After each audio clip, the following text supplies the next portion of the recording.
MERC+FRIENDS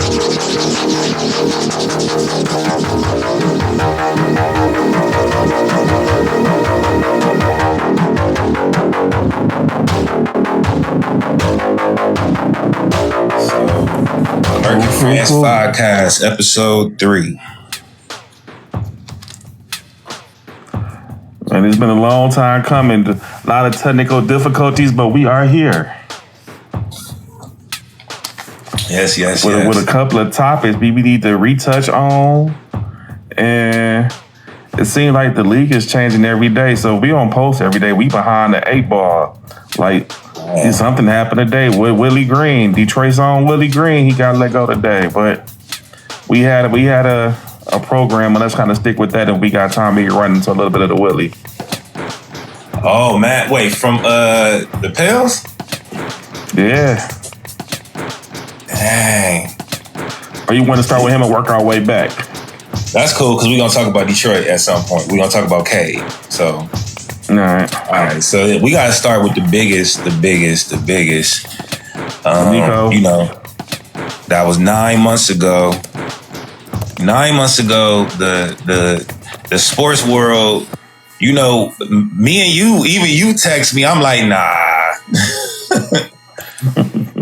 Nobody believed the text that they were getting from anybody. Family, friends, boys, day ones. People wasn't believing their spouses. The Luka trade really just defied all logic. Whether you play sports, follow the NBA, whatever, it just defied all logic to the point that people immediately went looking for why and who and what and how, and that's how we got to this fire Nico. This was a movement. That's how we got to the movement. We could talk about how we got to Luka and leaving, but what did you think about seeing fan reaction to the point of I'm bringing a sign to the stadium and I want this man fired? That honestly, to me, it was kind of low because if you pay attention, you can tell that he didn't do that. You know what I mean? It's almost like you getting mad at the person who flipped the burgers and fries for changing the name of the restaurant. It's like, he didn't do that. He got some power, but let's be clear. He's not trading Luka Doncic unless he's getting told by the owner to do so. Something happened that we may not never know. But they got almost nothing for that trade. And he's taking the blunt of it. You know what I mean? The brunt of it. But when it started, people initially pointed at him. It was, he didn't make it any better with making it, about his weight. You don't think he deserved any backlash for making it about the man's weight? I mean, Luka was out of shape. We need to get in shape. You took me to... Here's the thing. It was like being out of shape didn't mean he was a bad basketball player. Come from somebody who has never been in shape and can hoop with the best of them. Mm-hmm. You know what I mean? But at his level and for the amount of basketball that he played, you got to be in a little bit of better shape to withstand because he's taking them to finals. His season is going well into June. Right. You know what I mean? Right. So that was new for him. That was new for him. Yeah, but even still, like he's still playing into the early summer. You know, like he went to a finals, but he went to a conference final, semifinal. Like he's been in the playoffs. He's been deep in playoffs, and they was fresh off of finals appearance where you could visibly see that he was tired, but he was still carrying the entire franchise. Even when Kyrie was there. So it's like, come on, you just got to do something different. It's like, you got to do something different. And the only thing that we can hold you on is really your weight. You know, because you're not going to be that great defensively. We understand that. We're going to put pieces around you to help you with that. But I need for you to do what you do. And if you're tired and I can't play you, then we have a problem. But not a big enough problem to where I'm about to trade you. Now I haven't got to my Nico take yet or my Dallas take yet because there's so many parts of this. Now what about how he handled the J Kidd part? You saying that you don't mind how he handled the weight part. What do you think about how he handled the media? I felt like Jason Kidd that was an awkward ass interview, bro. You remember that interview when he sat up there with them and was like, yeah, I don't have to ask J Kidd. I can just trade the star player. I mean, I don't remember the interview, but just listening to it, that was just somebody talking to him about. It wasn't pretty. I mean, that sounds like a fire response. Yeah, his handling of it. But I think that these was like some good marching orders, and it's like it was just his sword to fall on. You know what I mean? It's like because you can't blame the owner. Why not? You know, because that's how it is. Soldier. So all right, so this is my take on it. I have not been to an island yet. I have not been overseas yet. None of that. But one thing I've been able to do is experience an NBA game in a few different cities. Okay. One of those cities is Dallas. I watched KD and Luka face off against each other 2 winters ago when a marketing job I had sent me to Dallas. I can tell you, bro, from sitting in. First of all, let's just talk about the arena because you know how like that shit matters. Mm-hmm. Detroit from Auburn Hills to Little Caesars Palace. People cared about to Little Caesars Arena. People cared about they cared about the seats, the view, the restaurant. All that mattered, right? It is the blueprint for how all stadiums look now. The Palace is the blueprint. But one thing that Dallas had is moving this. The LCA is downtown partly because Dallas has their arena downtown. Dallas arena has always been. So I'm telling you, bro, going to this arena, right, is really dope because you see everybody working there. It's black, white, Hispanic. It's a diverse place. The food is real, reasonably priced. It's clean. I'm only saying this because as an Ohioan, the entire time that LeBron was in the Cavs uniform, that second time, I went to a handful of Cavs games, bro. I'm telling you, the seats is falling apart. You put your drink in the drink holder, the shit fall. And this was LeBron. Man. So this is. What's that? The Gund Arena?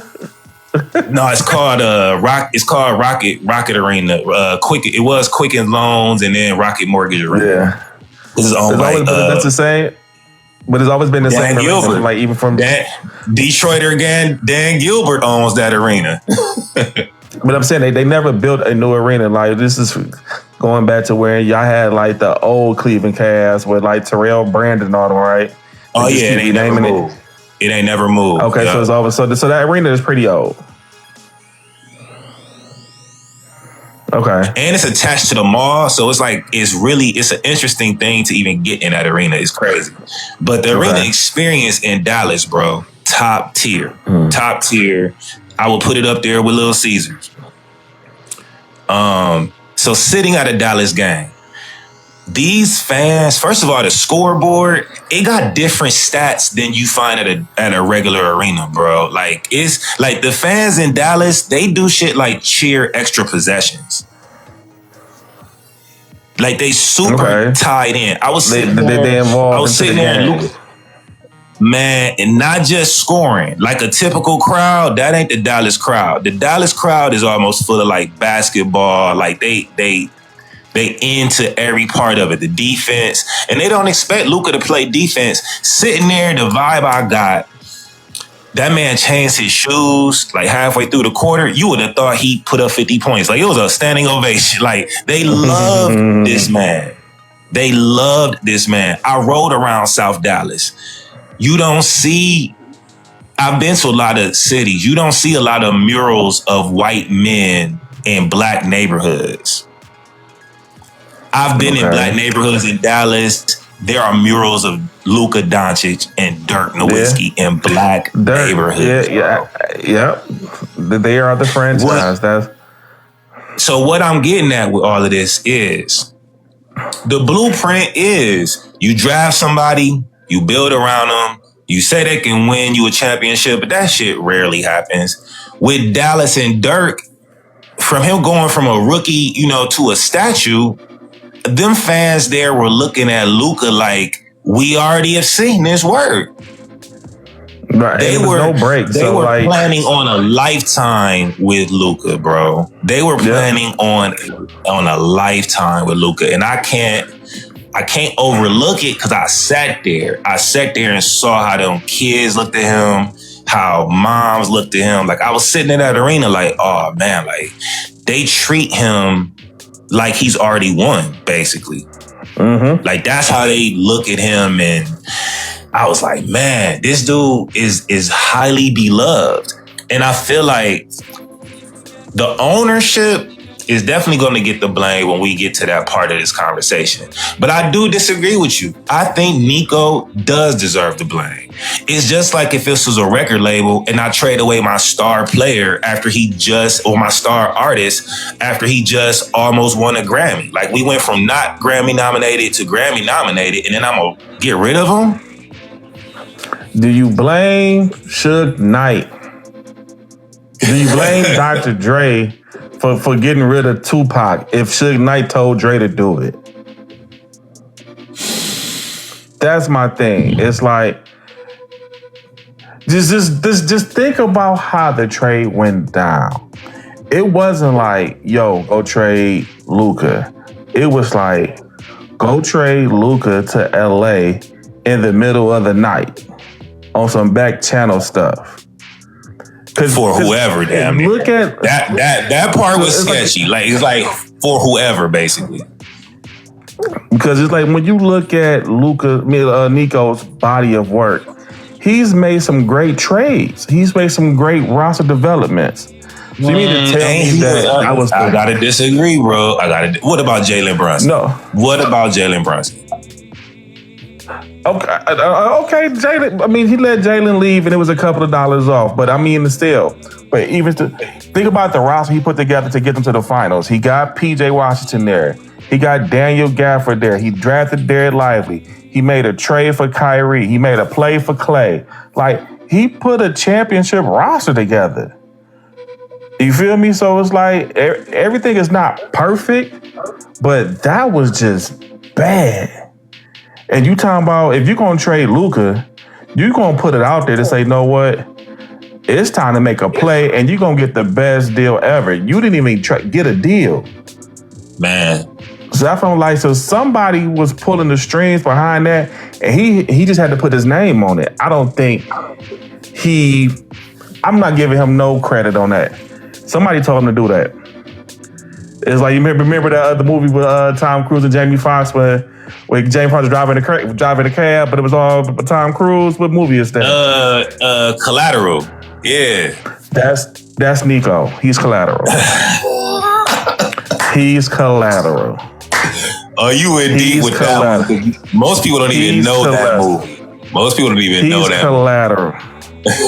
Because there's nowhere in the world he woke up like, yeah, I'm about to just trade Luka for Anthony Davis. And this is about to make sense. Not only did we just go to the finals last June, but I'm going to do it 2 weeks before the season start in private.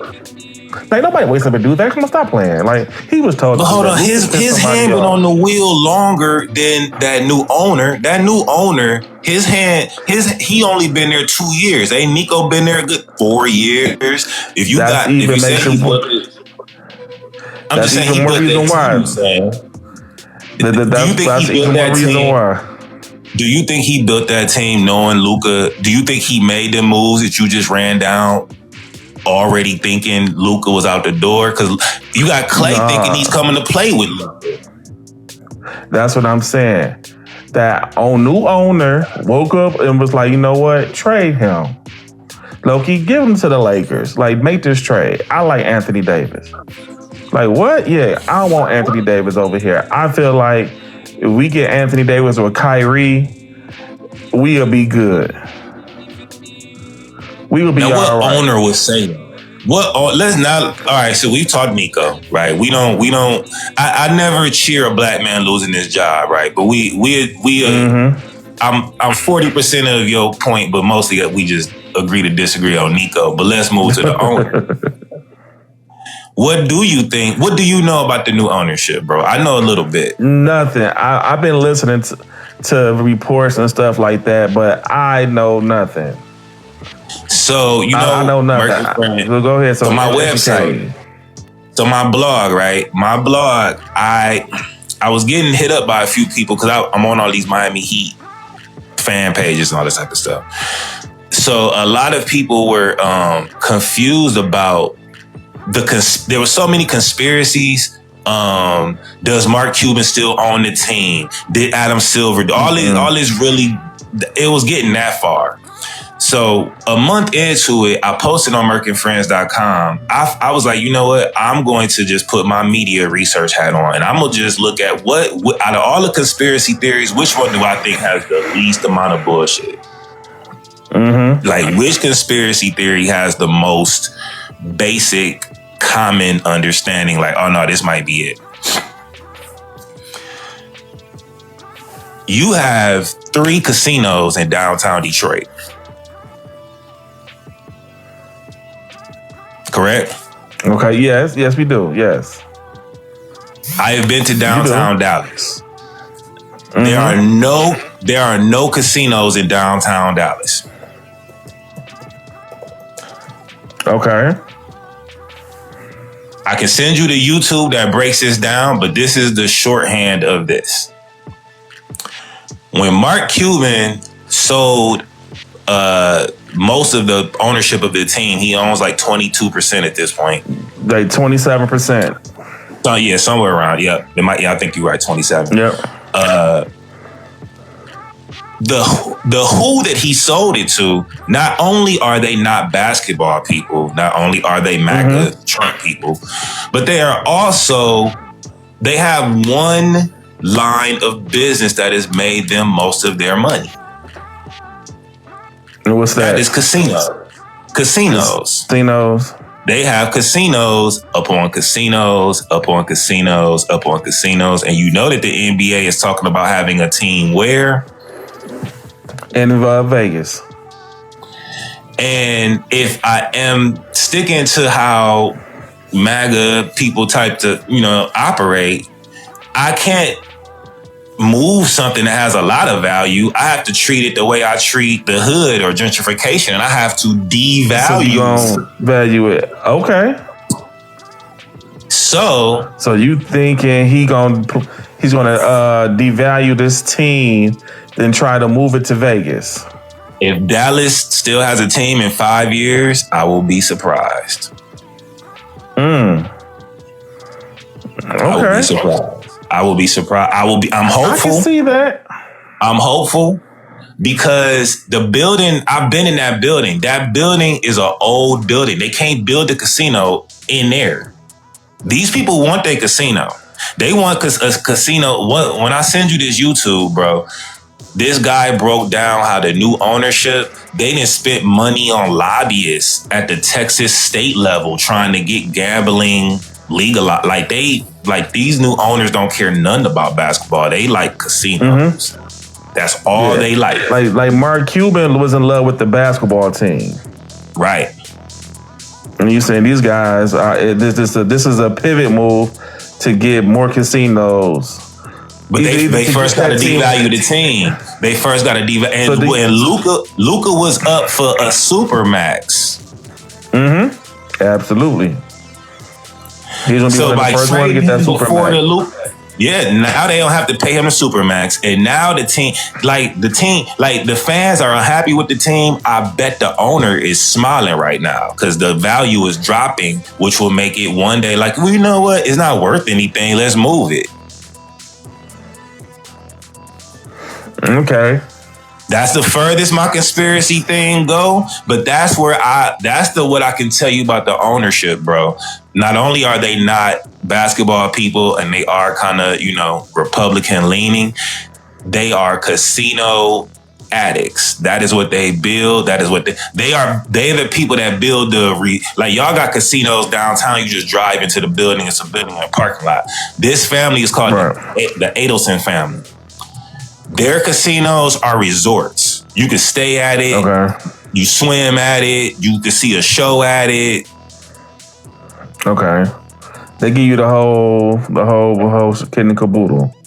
And I think that's what's happening across the league, man. Like the owners are like that new owner of the Lakers. Don't nobody know who that person is. Jeannie Buss don't own the majority of Lakers as of a couple months ago.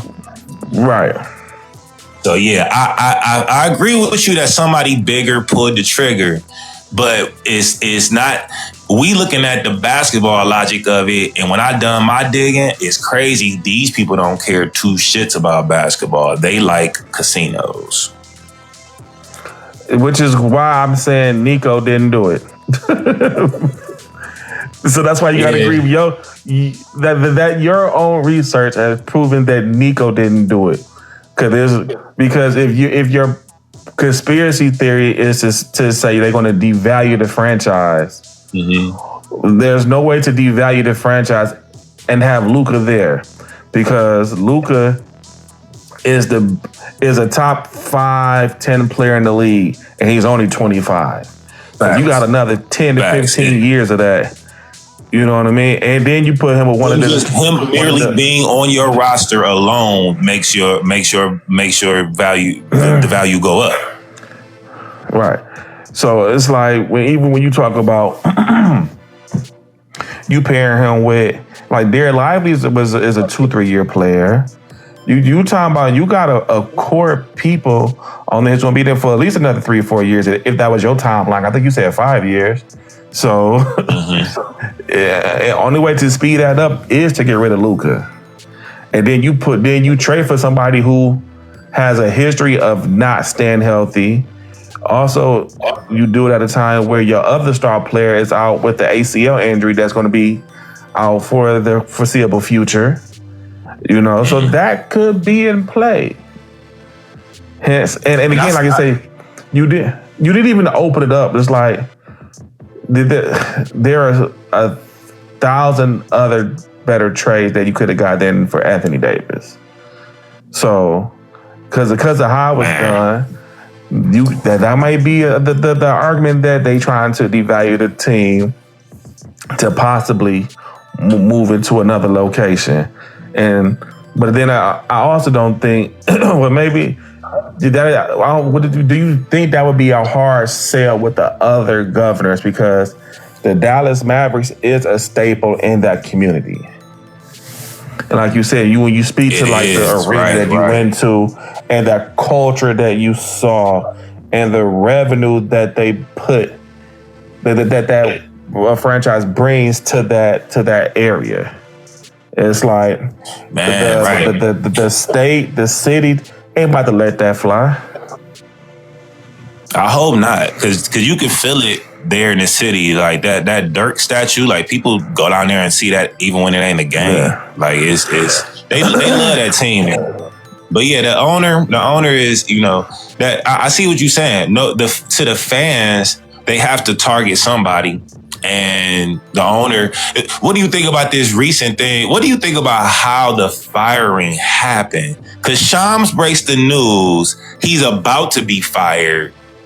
And then 10 minutes later, he is fired. And then they got the whole owner sitting at the court side with a guy next to him in the Luka jersey. And he's admitting to this 18-year-old, like, oh yeah, I messed up. Like, that to me felt very staged.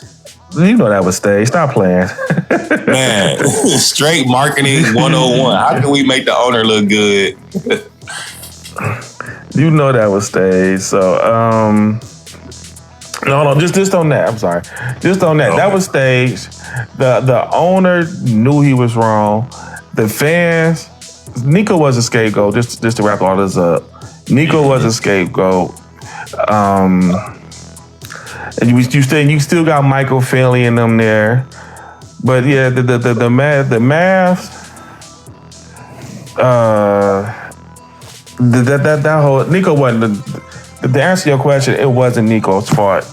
He's going to come out with a book or something, hop on somebody's podcast and give the true Hollywood story. It's going to be hilarious. He's probably never going to get another job in the league when he do it. He probably can't get one now because he's tied to, how they say, arguably one of the worst trades ever in the league, you know. And he probably can't even go on TV because, you know, when they get that team job, where they can go, you know, Steve Kerr went back and forth before he went back to coaching. You know, he could be in the front office, be on TV. Yeah. I don't think nobody want to hear from Nico right now. Like, yeah, they even said that Jason Kidd is about to go to the front office of the Dallas Mavericks. Like, you know what? That made sense because I was looking at how, man, he kind of keep getting screwed in a way too. Jason Kidd is who got Giannis from maybe he could be a champion to a champion, right? Jason Kidd did something with Luka. Like, I don't know, you know, he got Luka to a point. And he kind of keeps getting played in these situations. To think about this, do you think Jason Kidd wanted to go to New York? Hell yeah, I do. Mm-hmm. And do you think he wanted to go to New York because he probably saw this stuff coming down the line? I think he ain't like the Jalen. I think he saw Jalen Brunson and Luka, and I think when that got broken up, he seemed different to me. Like, he don't do as much media since then. Like, he was happy to beat. Jason Kidd was happy to take that job that first year, bro. That man ain't seen happy since. Okay, yeah, I agree with you. I'm thinking, like, I heard something that's like, it made sense. Like, you know, when you interested in the job and you somebody of Jason Kidd's caliber, you had them do like the back channels, like, yo, Jason really want to make this move, but we need to make an official request that y'all be able to talk to him. And management from Dallas is saying, heck, you know. Right. Jason, you ain't going nowhere. You going to stay here. Matter of fact, here, we going to give you a contract extension. And Jason probably like, you know what? Y'all got to give me a front office job, too, because I'm not about to coach this madness. And they probably was like, fine. So, and see, that's front office. That's front office craziness. That's front office crazy. Mm-hmm. Well, he going to end with a front office job. Watch. And that'll probably be better for them. I think of it because he's the steadiest hand. When they move owners, bro, I feel like Mark Cuban was he was really the star of the franchise for a lot of years. So, you know, just like locally, I could tell you from Toledo, Detroit, you have a mayor change. Well, that mayor takes all his front people with him. Yep. So I feel like, yeah, Mark Cuban not being the owner anymore, maybe promoting because that's the Miami Heat way. We love to promote from within. Like, that's big with us. Like, we love to promote from within. So that may give them some stability that they need. Because, yeah, I don't think this new owner cares about basketball at all. I don't think he gives two shits. I don't think he does at all. I agree with you. You want to move to Cade and the Pistons? Yeah, and you know, the segue can be, you know, this whole thing about, you know, drafting a rookie with Cooper Flag, you know, that to me, inserting him in Luka's offense, that ain't gonna work. Detroit found some way to do what the NBA is designed to do. The reason why people don't like super teams is because everybody is supposed to be encouraged to, hey, if you don't have the team you want, blow it up, get in the draft, get you a rookie, build around them, right? Correct. That shit rarely works, bro. That shit rarely fucking works. So the super team phenomenon is completely over now. It would no longer work. The money that the cap and the way the salary cap goes would no longer support you having 3 A caliber players on one team. You could have 3 mid-Asian caliber players, you looking at like the Clippers or something like that. But to have Brian, Wade, and Bosh all in a prime, first off a contract, it would never happen again. The money won't work. It's too expensive to keep a team together. That's why you see Boston broke everything up. It wasn't because they was unhappy. Just that financially they can't do it. And we talked about this in one of our previous episodes. It's just going to happen. So now you looking at a team where if you have your star player, your second star player, and then you put some good players around them, you are able to be great. And you're seeing this, like the example of this is OKC. You know what I'm saying? Because outside of Shea, everybody there was drafted.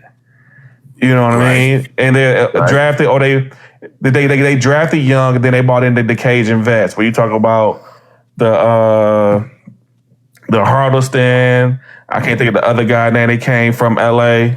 When you bring those players in, they're just the last pieces to the puzzle. But your core guys is the Shea, the Jalen, Caruso. You got Jalen Williams. Mm-hmm. All of them cats are drafted to homegrown, and they just grew up in front of you, and they buying their time. Pistons doing the same thing. You got Cade and Jalen Durham growing up in front of you, and Cade is on some I'm him campaign to where he don't care who's in front of him. They getting buckets. He's healthy. Well, y'all crowned him, man, a star. Y'all crowned him a star day one. Y'all did kind of crown him. He was number one pick. He has to be him. He even said it when he went on the TNT. He's talking to Shaq when they was asking about Jalen Green, and K said he know what it is. No, it ain't no handshaking. He good, I'm good. And Shaq was like, I'm gonna translate for y'all. I was number one. You was number two. I'm him. Yeah, I remember. I'm forever gonna be him. And if you want to come see me, come see me. And Kay was like, what he said. but that's what it is. But I'm just looking at this team, and the biggest part of this team is the players, but it's also the direction of the front office and the coaching staff of JB. They got the entire roster wanting to play hard because I believe they beat Philly and nobody played. You know what I'm saying? Your homeboy, your fan favorite Duncan Robinson had a great game. No, I saw that the other night. You know, the team buy-in. The team buy-in is what you're talking about. So I'm looking at it like y'all got y'all's star rookie who's becoming, watching a rookie become what Cade has become is great to watch. But I think for people outside of Detroit, they're looking at it like Cade is the success. You're explaining it like, no, it's Cade, it's Jalen, you're looking at it like it's a whole core.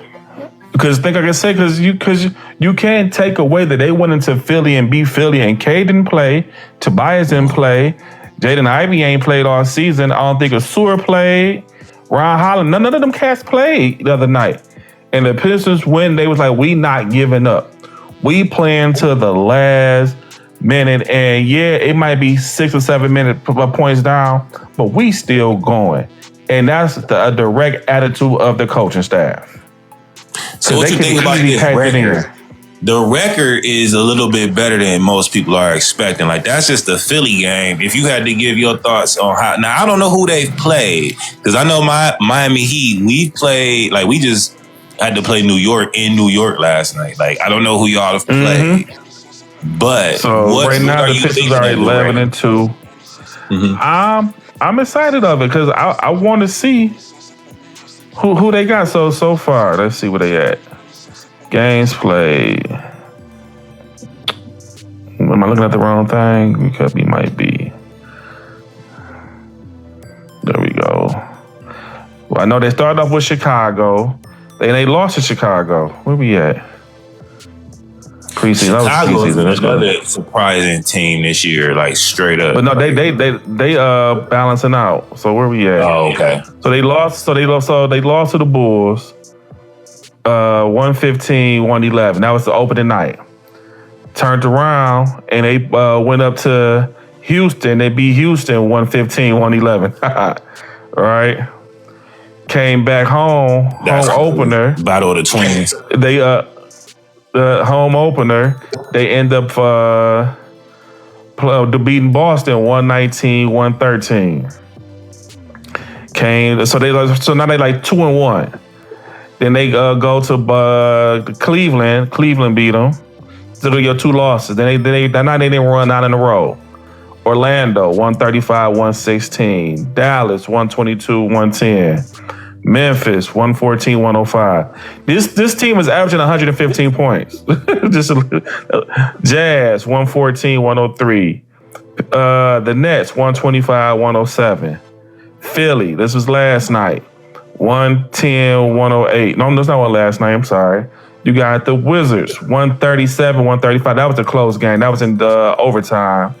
Then you got the Bulls 124-113. Then you got Philly last Y'all night. got a pick and roll offense, right?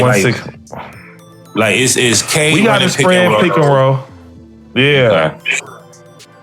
So but again, I'm just so impressed with the team and the grit and grime that they play with. And this is going to be the new way to play. New York plays the same way. They play tough, hard-nosed defense. They got their point guard who can win one-on-one battles and take a game over. And we gonna win the same way. We gonna win the same way. And I think Cade has put himself to be a starter for the All-Star game. He should start getting these individual awards. And Jalen Durham is also there. He should be a pre-All-Star. And with these 2 young guys, they gonna make some noise. I still want them to pull the trigger, even though I know Isaiah Stewart is the core of our defense. He been playing hard. Come on, call Godfather Pat Riley and pull that trade for Bam. I want to see Bam in Detroit. And Bam is a max slot player. Bam is a max. Y'all already got. I'm looking at the roster right now. Josh Richardson is still on this roster. That means y'all want 3. He is still on the roster according to the. I'm looking Richardson? At. Remember Josh Richardson? That was a Miami Heat favorite of mine, and y'all got him somehow. And I'm looking at lineups.com. Maybe I need to look at a different website. I'm at the official Pistons fan page, and Cade, Jalen, Durham. McCade, Jalen, Duncan, Jaden Ivey, Javonte Green, Thompson, Karis LeVert, Ron Holland III. I'm loving him. Tobias, Isaiah, Thanasis Jenkins. He was playing really good. Paul Reed was playing really good. Chaz Lanier, Bobby Kentman, don't know who that is. Marcus Sasser, Tulu Smith III, Wendell Moore Jr. So I'm saying we could put a package together. Y'all can definitely gonna want Tobias. Shit. Y'all can. I don't know how. That don't even sound No. This is not a one-on-one thing. Let me listen to this offer. Let's listen to this Detroit. I don't know if the money works, but you can. I'll go fire up the trade machine and try it. These are the players you have available. Okay, you can have anybody not named K, Durham, Asur, Ron Holland. We need size.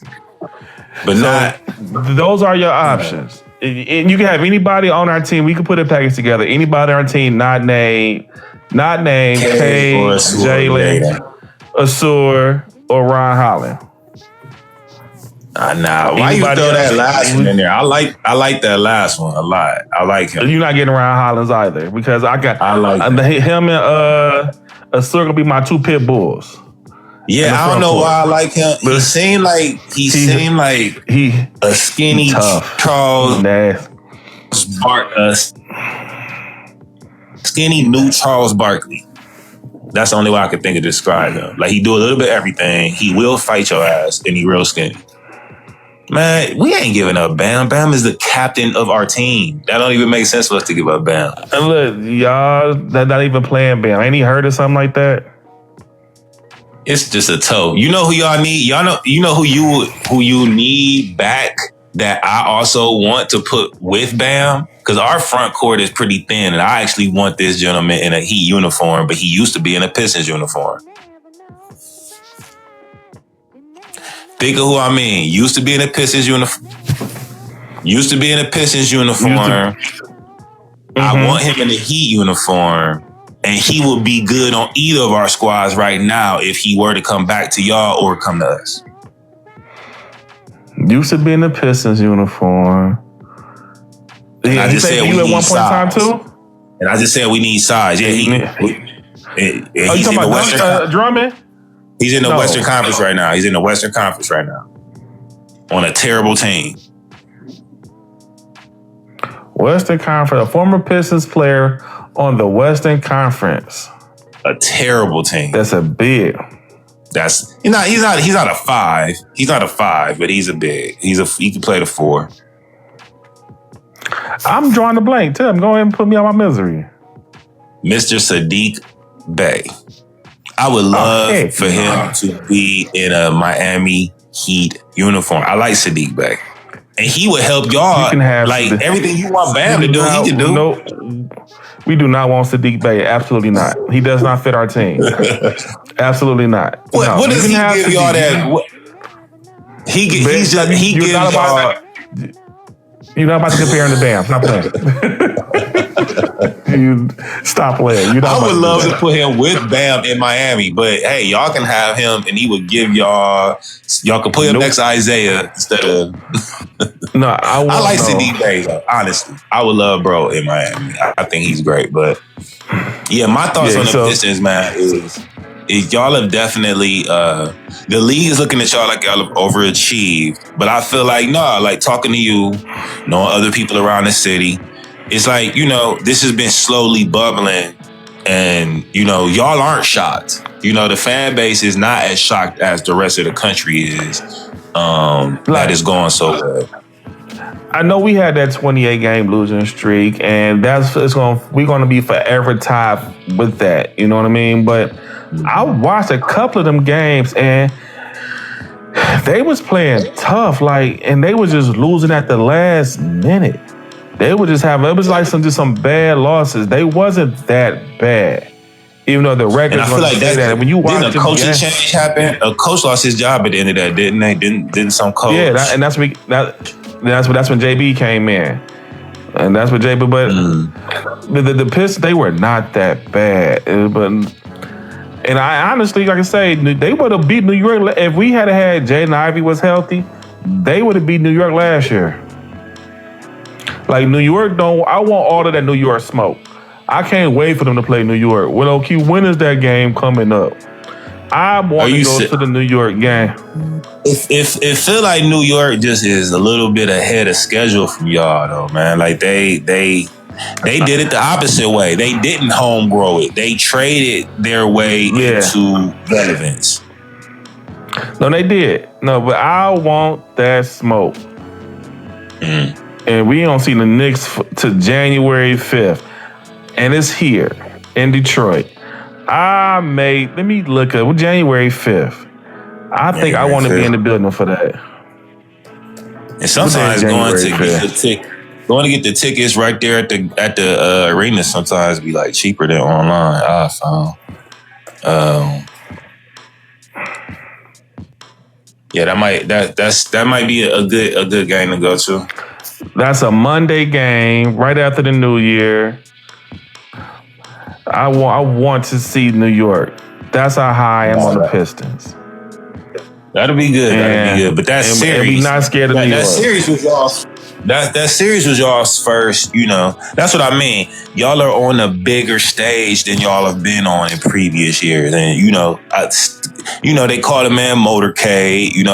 I fuck with the nickname. I like nicknames. I'm like, the Motor City, Motorcade. It works. And I like his attitude. He has the right type of mix of humble and star. He's likable, and he backs it up on the court. I think he's like, that's the right type of dude that you want on your team. He playing hard. He playing good. That entire Pistons roster is, like I said, I wanted to focus on K, but after I took a step back, it was like, I can't talk about Cade without talking about Jalen Durham, because he's balling. Like I say, your boy Duncan Robinson balled out against Philly the other night. Javonte Green, he's a Cajun vet, came from the G League, I believe, but he balled out. Asur's been balling. Like, these guys are playing hard, good basketball. So they're all deserving of this 9-2 record they got going on. And just big ups to Detroit Pistons. And like, they finally given a product that that people want to watch and see. And they're gonna start getting a couple of primetime game. The front office conversation. You know, I was talking with you, being up in Detroit, being on lunch breaks around downtown, talking with everybody that you introduced me to, all of that. Being in Detroit, y'all have a very good understanding of the ownership. Y'all know who owns the Red Wings. Y'all can mention the families that own these sports. You know what I mean? Y'all care about that in that city. So the owners filter down to the front office. You know, what changes would you say have led to the turnaround on that level? Like, away from the court, what has Detroit done right that they weren't doing right a few years ago? I think it's just a thing where they just put people who actually care about the franchise. It's like, and so I'm looking at it like the front office is led by Trajan Landon. And he actually used to play for the Cleveland Cavaliers at one point in time. But he just putting people in place to just put a good product together. They finally seem like like Tom Gore wants to have a good champion, have a good team. He's the owner of the Pistons. Right. You know what I mean?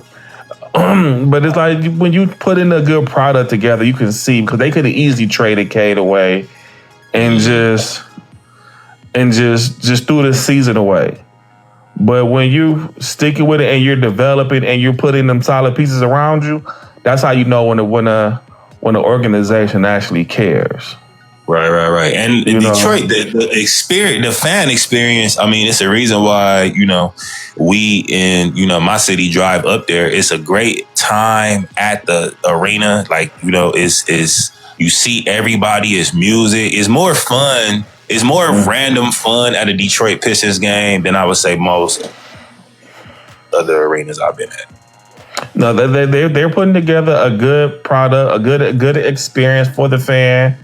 Of course, winning the ticket price will go up, but I mean, like I say, I think they're finding the Pistons as a whole is finding their season to where you're able to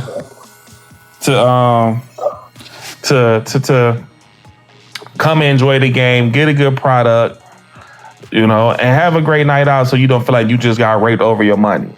And now, like the last couple years, we've been going to the game to watch other people's stars come to the game, and they wouldn't even play. Now it's like, no, I want to see my own stars play. True. It's definitely they want their home team to win. So I'm just enjoying that we're able to see our story, our fans. That's a great thing. Y'all, congrats on that. Y'all 9-2. That's a big. It's 11-2 actually. Oh, 11-2, 9-game winning streak. That's huge. I wish we was on that energy in Miami. No, that's big shit for real. All right, so last, and we talking about owners, we talking about teams, we talking about how the ownership goes to the front office and goes to the product on the court. The Los Angeles Clippers have their first, I think this is their first season in that new arena, or the second season, that new arena that they have. Yeah, second season in that new arena. And that's right, it's Chris Paul's first time in the new arena. I love CP3 coming back to the Clippers. The Donald Sterling issue with the racism and all of how Steve Ballmer became an owner and all, it's like a lore. This team, I didn't watch that movie, but it makes sense that they have a movie about how the Clippers became the Clippers, because from Lob City to the owner craziness, it has been like a movie. Like, this shit has been crazy. Yeah. No, yeah. It was a Steve Ballmer. He's the current governor, right? Yeah, he the owner. Yep, the dude from Microsoft, the dude that likes to yell and love him as an owner. He's definitely a person who he got so much money that this is a hobby, and because it's a hobby, it means he wants to win. Now I would be looking at the people who is advising him of this roster, because this roster doesn't look like a winning roster. And now in his mind, I think this man feels like, you know, Kawhi seems to win everywhere he goes. Kawhi won in San Antonio. He goes to Toronto. Like you know, because you see, I don't know what. I'm a Kawhi hater. I think you hate. Most people hate LeBron or Kawhi. I think I hate Kawhi because people give Kawhi more credit than he deserved. You know what I mean? And I feel like he did not stop LeBron, even though he got the MVP. I've never seen somebody get stopped when that person was averaging a triple-double. You know what I'm saying? You was on a better team, and that's it. That's where you won. But did you lock LeBron up? Right. No, he averaged 30. You know? Right. So now you are a rare one to say that. Most people are very much, you know, Kawhi. They feel like they like people think his jump shot is modeled after Jordan, and this part of him is modeled after. Like they look at him like the cyborg for real. Like he is a good player, but I just think he give him like, even with that Toronto team, it's like, okay, you went to the finals with Toronto and you won, but realistically, you didn't put that team together. That team was already going to the Eastern Conference Finals and just losing to LeBron. You know, so the year LeBron left, that was supposed to have been their year anyway. True. You know what I mean? True. So you just came into an made team. You know, most people have not said this shit publicly. Most people in the basketball circles do not say this shit that you are saying right now. I feel that way. Then you go to the Clippers. You don't do none on the Clippers. You made them trade away Shea for Paul George. You know, craziness. So it's like well, you haven't done anything, in my opinion. That doesn't mean you're a good player. So, but you are a good player. But just the recognition and the acclaim that people give you, you would think he was better than LeBron. You would think he was better than KD. You would think that he's earned all of this stuff, and he hasn't. He has not. You know what I'm saying? Because you about to go down this roster and people gonna shit on James Harden. They gonna shit on Chris Paul. They even shit on Bradley Beal. But they be like, oh, Kawhi, he did this. Like he ain't did nothing. All he did was be hurt. He's more hurt than Anthony Davis. Is he not more hurt than Anthony Davis? Is that the truth? Is that, I never looked at that. Hold up. He's more hurt than Anthony Davis. Tell me if I'm wrong. You know what? The last 5-6 years. No, he did. He played, but he was like, damn, that is true. I think if Anthony Davis gets roasted as much as he does for his durability, you have an excellent point, sir, because why not? Yeah, people don't look at Kawhi. Like he gets a straight up pass. Now Bradley Beal, his game looks smooth. When the eye test, it's the eye test shit, bro. It's the eye test versus the accolades all over again. But it's the opposite. They looking at. I think his eye test impresses people. His eye, because when he plays, he's amazing. Like again, this has nothing to do when the man's on the court. It is ugly.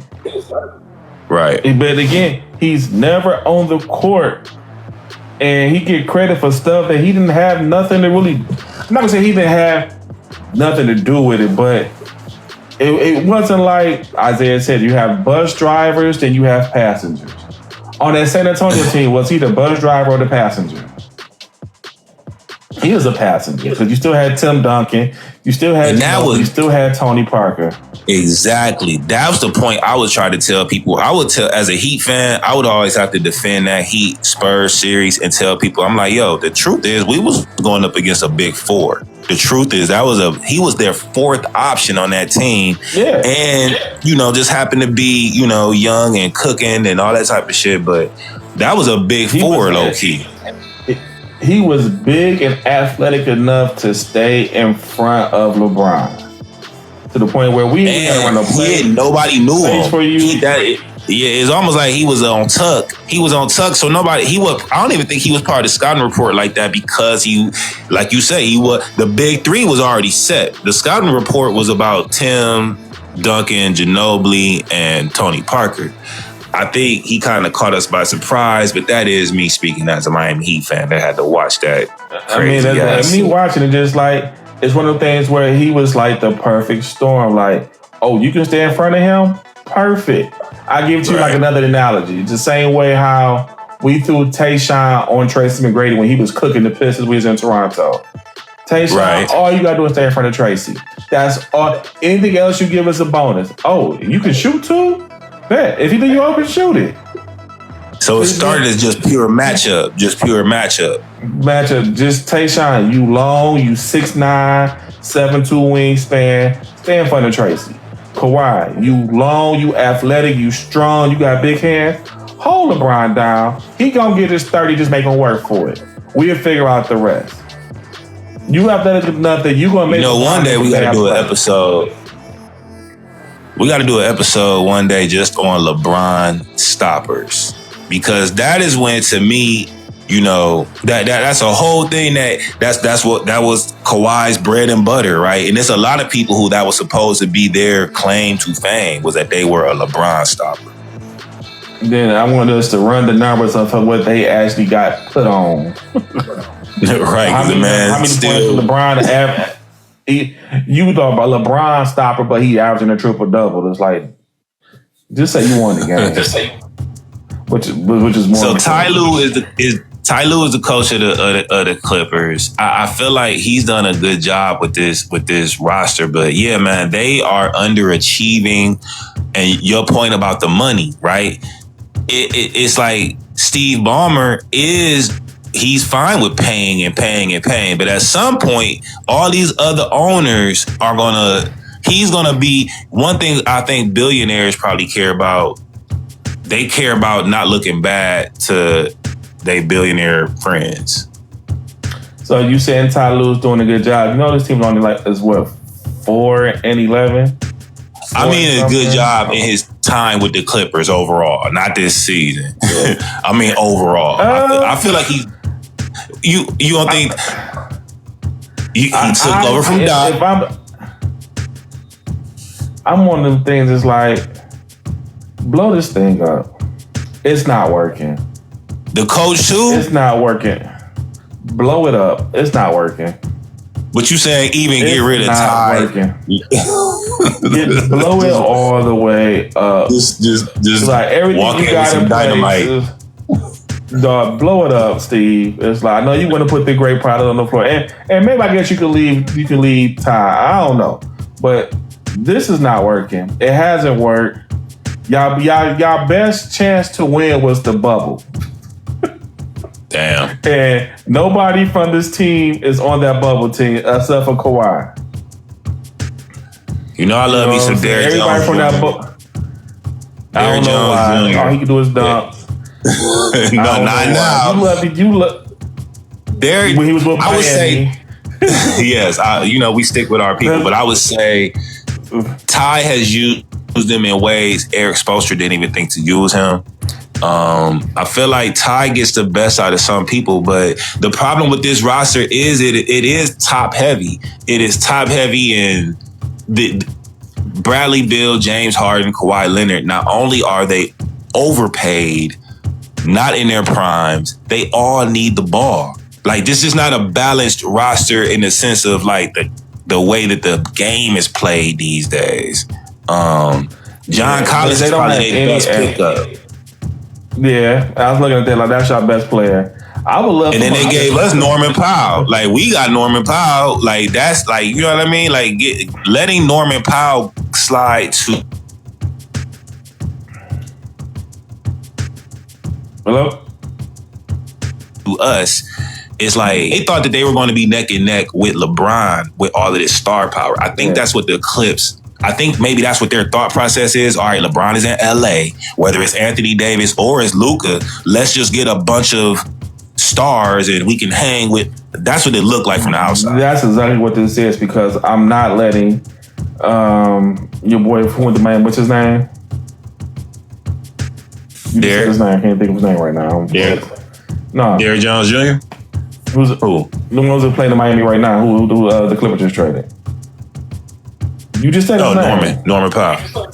Norman Powell. I'm not getting rid of Norman Powell.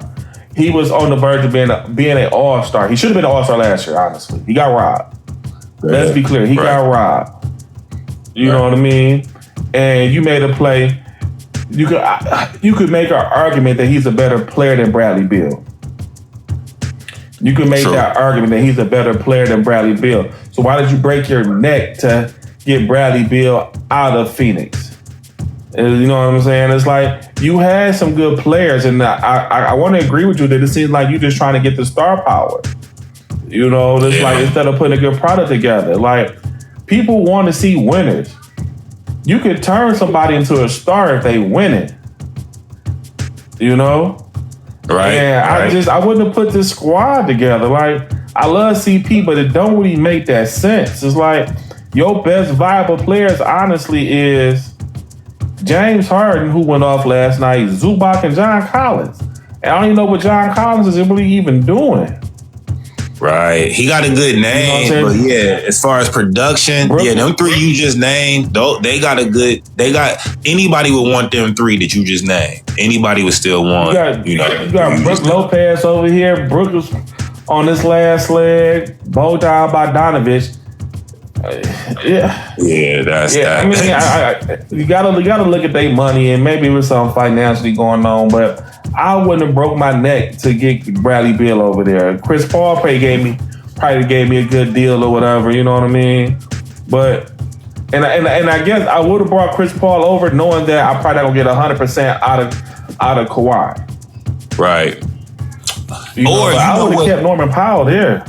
And Chris Paul, if you look at his journeyman, around the league, when he went to OKC, Chris Paul really deserved his flowers, bro, because everywhere he's went, just look at his path to OKC, then through San Antonio, before OKC, Phoenix, or wherever he can. Everywhere he's went, he's made an impact. Yeah, he's made a big impact. Man, a winner. People don't look at it and see people like that, but he is a winner. He has never lost. He always wins. They sent him to OKC to die, and you can argue that he's the reason why they won the championship. He developed them and put that professional culture into that organization. But they sent him there to get out of the league. And all that franchise was doing was collecting picks. They had more picks. That's all. They was in collect pick mode. And that's probably why they tried to trade Chris. Like we ain't ready to win right now, Chris. Bye. Because he got them boys believing. Like, no, this is how we gonna play basketball. This is how we gonna win. Shay, you gonna do this. And we gonna win some games. Now, Chris, you gotta go, dog. We trying to get the number 2, number 3 pick around. And you talking about winning now. You know? So no, I'm never gonna shit on Chris Paul because he is an ultimate winner. And like I said, if I'm picking a team, like I said, we'll talk about do our draft or whatever like that. If I could put Chris Paul on my team somewhere, he will be there. Because we gonna compete and we gonna win. You know what I mean? But you gotta give him the people that's listening. So put him on this squad right now, put him around Bradley Beal, James Harden, and Kawhi Leonard that all need the ball. They would be better off trading a few of them for some young guys and let him end his career, getting a younger group of guys together, since that's kind of his specialty. Yeah, like honestly, they should be trying to make a play for him to get back to Houston, because that's who can actually use a point guard. Damn, but he about to retire though. That's why he went this to last year. Yeah, he's retiring. This is like his his farewell tour. Yeah. But like this team, to me, is poorly constructed, and it starts from the top. Kawhi, I'm sorry. I'm never going to try to. His window is over. You know, it's a wrap. James is trying. You know what I mean? But yeah, I will blow this up. Okay, I would send James back to Houston, because again, they need a point guard. Now, James going to Houston would be crazy. That would be crazy for him to go back to Houston right now and be with KD. And if they traded Fred VanVleet, who I like to call Fred the Barber, because if you look at Fred VanVleet, everybody know a barber that look like him. Think of how he look. you know a dude that cut hair that look just like I think my barber looks like Fred. I'm telling you, they should pay me to make NBA nicknames. That nigga is Fred the Barber. But that would be a dope trade. Get Fred VanVleet to the Clippers and get Harden to Houston. That would eat. That would be. Only my Fred hurt, but yeah. But I'm blowing this team up. Yeah. And you may see it happen come the trade deadline. Some of these cats may get traded because, like I say, Bradley Beal out for the year. Kawhi, I don't even know what's Kawhi's health status. When the last game Kawhi Leonard has played? I'm telling you, he played like 2 weeks ago, because I think it was against us, and I think he got hurt that game. I don't think he finished the game. Kawhi Leonard's last game played was on November 3rd against Miami. He's been out of commission since then with a sprained right ankle, which also has triggered a significant sprain in his right foot. It's a lot of sprained ankles, bro. A lot of sprain. Is it really? You know, I don't hoop. I've been noticing, even watching my nephew at the game. My nephew had his scrimmage yesterday. I sent you a video of him dunking. This boy is 8th grade and dunked the ball. Not in the game. I need to see that. No, yeah, I need to see that. Right. So the crazy thing about just players, like, you know, all players, right? I never know what that's like when it's like, man, when you think about getting your ankles broken, it sounds like just a scrimmage, but you can actually get juked so bad that your ankle actually, like... Ask me why I stopped playing basketball. Like, that shit is real, right? Like... Ask me why I stopped playing basketball. Keith, yeah. Why did you stop around the streets of Detroit playing basketball, sir? Because I don't want to sprain my ankles. Number one fear. My last 5 years playing basketball, I had high top shoes on with ankle brace on both shoes and would not play without them. Because I'm a notorious sprain ankler. Like, I always sprain and tweak my ankle, and it hurts. And I know we're older now, I'm bigger now. The recovery time is going to be crucial. So I just refuse to do it because I'm going to sprain my ankle. You're going to land some way. You're going to jump. No, I'm not doing it. So, man, and I just told my nephew that. Ankle is ill. I just told him that, like, how you land legs strong, how you land, people coming up under you, man, landed on their feet wrong. Right. People like to play in these low top shoes. People argue against it, but I know like most top tier athletes now 100% tape their ankles up. They don't use ankle brace. They tape their ankles to keep them instead of the high tops. So that's what allows them to wear the low tops. They just wear the tape. That's allows them, right? Because your ankle is taped. So you have the brace on your ankles, but it still hurt when you roll that ankle. Oh my God, because it swells like an apple fast. Shit. So I get it, man. So high ankle sprains, oh, those are the devil. But it's a kid. That's what happens when you play basketball. Mm-hmm. Well, no, for Kawhi, for everything on this roster, just to close up this Clippers conversation, because who knows when he's coming back? And I agree with you, James Harden. He always does what's asked for him. Even when they ask his man to go from shooting guard to point guard, he's going to go to the club afterwards. He's going to go. Just let the man go. He's going to the club after the game. Like, just let the man go to the damn nightclub. So yeah, man. Good episode. We can close this out. And yeah, you know, the thing is, it will be, you know, I'm learning about the NBA content because stuff like you said, stuff happens. You know, I mean, you'd have to post. Even the people who post every day are behind on shit. Like even 520 and people who post daily are not able to catch up on everything. So yeah, I look at this like I said, man, I wanted to take my whole platform and take it back to just simple conversations. Don't have to be in the studio, and hopefully the topics will drive people to the content, because people still talking about Nico, people still talking about the betting scandal, and they could just hear our take on it. Absolutely. I'm gonna when you're ready, I'm gonna start sending it out, and we're gonna be good. And episode 2 is up and out right now, so yeah, we out, man.